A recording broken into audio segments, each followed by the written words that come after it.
But yeah, it was yesterday, last night. A couple of prospects get moved.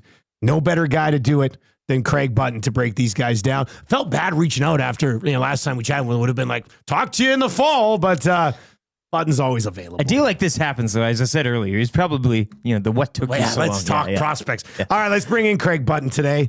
I'll just going to say it right now. Craig Button, we missed you. We missed you over the last week or so. I hope you've missed us as well. Of course I miss you. And let me just tell you, both Dustin and Eric, you can count on me anytime. If you need me, just reach out and I'll be there. How was summer? Be there. How was summer, and are you ready for training camp to get going? Like that type of stuff. Yeah. Listen, I'm in the throes of Stampede. So summer, Stampede for me is summer. Hockey, what's hockey? July the 9th, what's hockey? Okay, hockey? so when September? you say you're stampeding, Craig, are you every day, boots and hat, you're at the Nashville North tent or whatever's going on, or are you just trying to avoid as much as you can and you can't because it's Calgary? No, there's no avoiding. And it's not every day because you can't do every day, but there's no avoiding. And I love the whole atmosphere. I love everything about it. So I have a lot of fun. I volunteer. We do food experience tours too. Cool. I get a lot of fun hosting groups and bringing them food and drinks and watching them enjoy the Stampede too. So it's a lot of fun. I really enjoy doing it. It sounds like your part-time summer job is being a server at Calgary Stampede, which is incredible. That is Great my tips. Listen, now that I think about it, I'm reliving my teen years. I never got to be a server at Stampede. Now I can do it now. All right, Craig. So there had been some speculation over the last 2-3 weeks that the Oilers were very interested in Ike Howard. We had Eric Erlinson on in the 6 o'clock hour to kind of talk about it from the Tampa side of thing. And basically, he wanted to step right into the NHL. And they said, well, from a cap perspective, we prefer you going to the American League. The Oilers trade for him, and they sign him to an entry-level deal. So let's start on the Howard side of this. What type of player are the Oilers getting? And everybody's very eager to just slot him in next to one of McDavid or Draisaitl. Do you think he's ready for that now? And if not, when? Yeah, I think people are right in being eager to slot him in beside 97-29 because Ike is a really smart offensive player, and he's a finisher. He can score goals.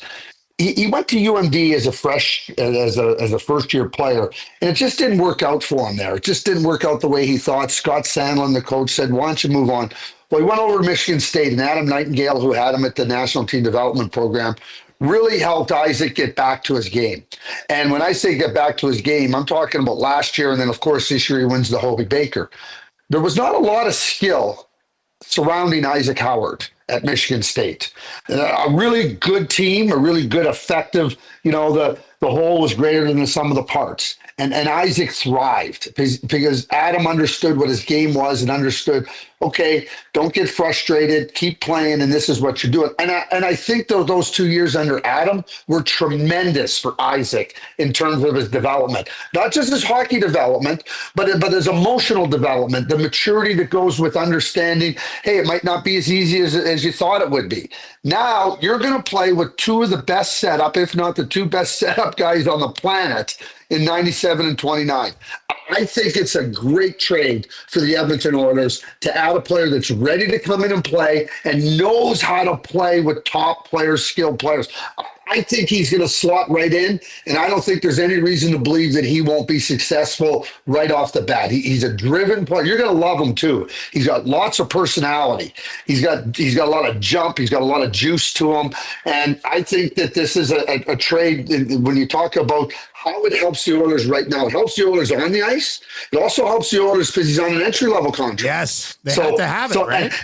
Well, 3 years on an entry-level contract for a player that I think will be productive for 3 years. That is a massive win. Now, Sam O'Reilly's a good player. We know that. I admire the Tampa Bay Lightning for being honest with Ike and his representatives by saying, hey, our cap situation, you have to go to the American Hockey League. And Ike says, well, I don't think that's right for me. Oilers take advantage. And this is a trade that I think is really, really significant for the immediate needs of the Edmonton Oilers. Really, I think it's terrific. And then Samurai is a good player. It'll fit for the Tampa Bay Lightning. It really will. And he's not ready to come in and play. But Isaac Howard fitting with 97-29, I think it's outstanding. It does seem, Craig, that all three parties, O'Reilly's excluded, all kind of get what they want in the end. But I wanted to ask you too. You mentioned, he doesn't lack in self-confidence, Howard. We all know the physical ability. What would you say is a fair comparable to both of those things? His cockiness, the swagger, plus that play on the ice. Who modern day would you kind of saddle him up to in terms of name or comparability there? Yeah, well, and I think, Eric, just to go to your point, you draft a player at 18, and certainly Isaac has a lot of confidence, but players are going to mature. They're going to mature physically. They're going to mature emotionally and mentally. And I think that the Edmonton Oilers get a player now that has gone through that, as I just mentioned, leaving UMD, going to Michigan State, and really understanding this is what I have to do. This is how I have to play. Isaac is not. He's really smart. He knows where to show up and knows to show up at the right time to take advantage. That's the beauty, I think, for the Edmonton Oilers in getting that type of player with McDavid / Draisaitl.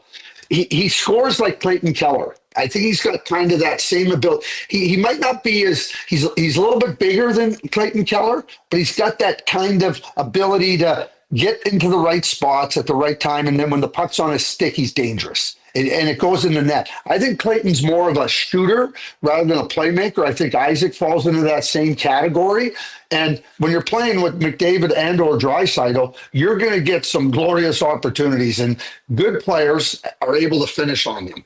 And I think that's who Isaac Howard, I would put him into the Clayton Keller type of player. He's bigger than Clayton. Clayton's a really good player, but that type of smart, don't get yourself into the wrong spots at the wrong times, because you're going to frustrate the players you play with. And I think Isaac at UMD, he got frustrated. He was used to getting the puck from good players, and that first year was frustrating for him. And when Adam worked with him at Michigan State, it was helping him understand, hey, listen, the level of player is what we have. You got to do your part to help them be good and help the team be good. That's the maturing part.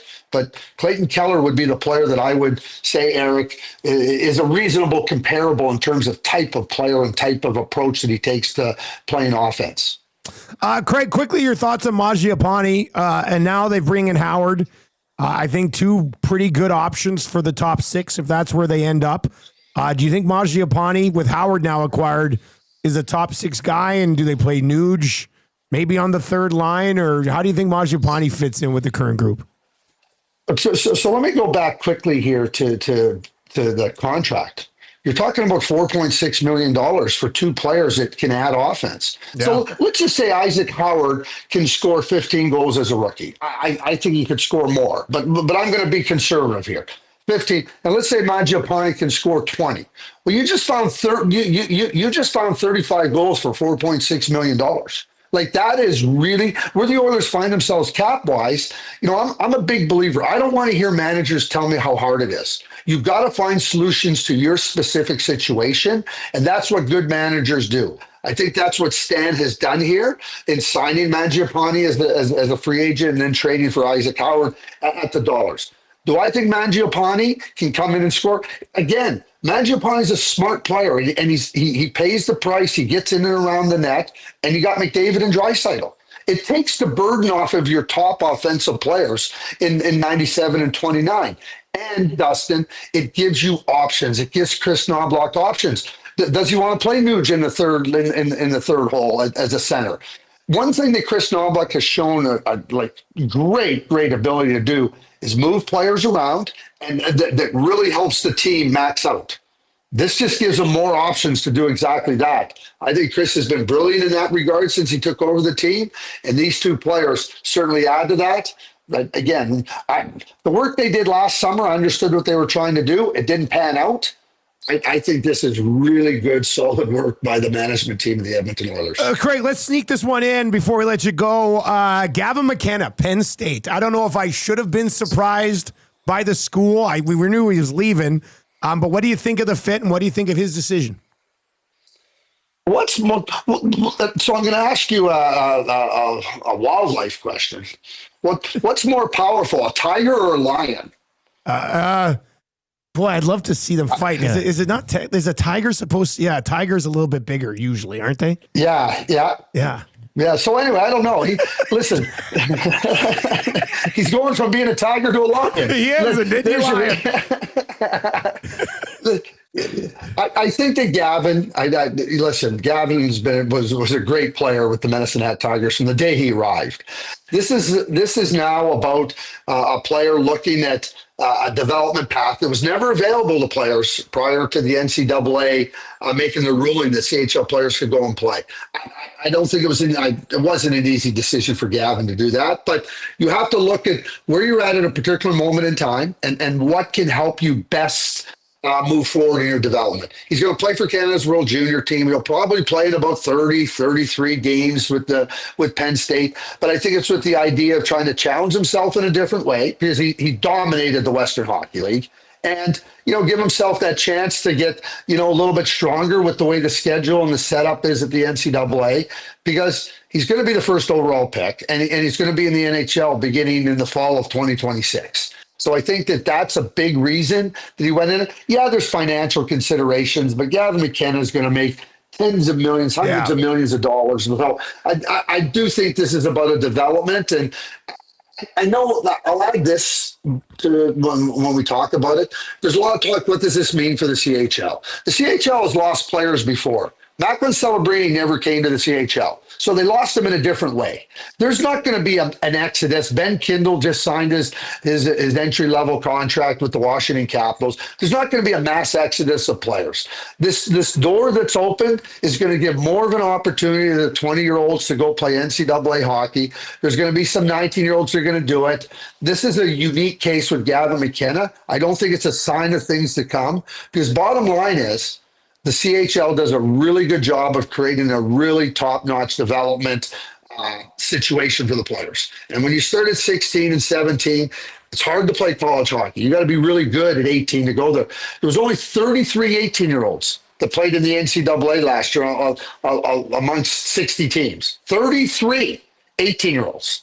That's not very many 18-year-olds that are capable of playing college hockey. Obviously, Gavin McKenna will be one of them. And I think that this is something, it's great for the Penn State Nittany Lions to get Gavin McKenna of this stature. Obviously, if you're the Medicine Hat Tigers, we lose. But Caden Lidstrom is going to Michigan State. Ryder Ritchie's going to Boston University. Might be a good, there's just a change of the guard, so to speak, in Medicine Hat. But Gavin McKenna, I think that this is an opportunity for him to just kind of challenge himself in a different way. But I don't see this as anything that the CHL should be concerned about. Craig, great stuff, man. Great catching up with you, and we'll let you get back to Stampede. Okay, good. You want pictures? I'll send you pictures. Of course we want pictures, Craig. I want to see what shirt you're wearing today. Or what you're serving. Yeah, what you're serving. That's right. See you later, man. We'll talk again soon. Thanks. There you go. That's Craig Button. Good thoughts on McKenna going to Penn State. Maybe not a sign of things to come for everyone. That'd be a pretty special talent at that age to go play college hockey.